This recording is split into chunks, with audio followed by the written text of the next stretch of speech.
Assalamu alaikum everyone. Hope you are well and doing great with my channel. আজকের এই ভিডিওতে আমি আপনাদের সাথে শেয়ার করব একটি অ্যাডভান্স ইংলিশ স্ট্রাকচার। সো ভিডিওটি না টেনে শেষ অবধি দেখুন। বিশ্বাস হচ্ছে না যে তুমি বিবাহিত। বিশ্বাস হচ্ছে না যে তুমি কাল আসবে। বিশ্বাস হচ্ছে না যে তুমি আমাদের সাথে খেলবে। বিশ্বাস হচ্ছে না যে তুমি আমাকে ভালোবাসো।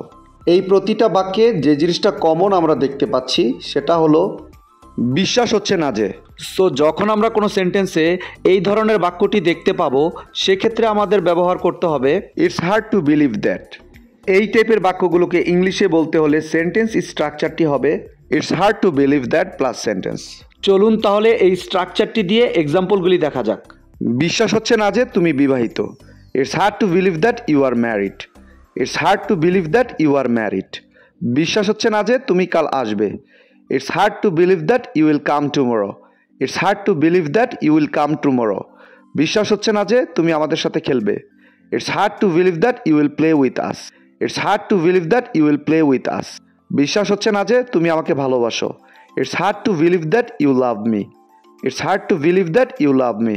I hope এই স্ট্রাকচারটা আপনারা ভালোভাবে বুঝতে পেরেছেন। Now it's your turn.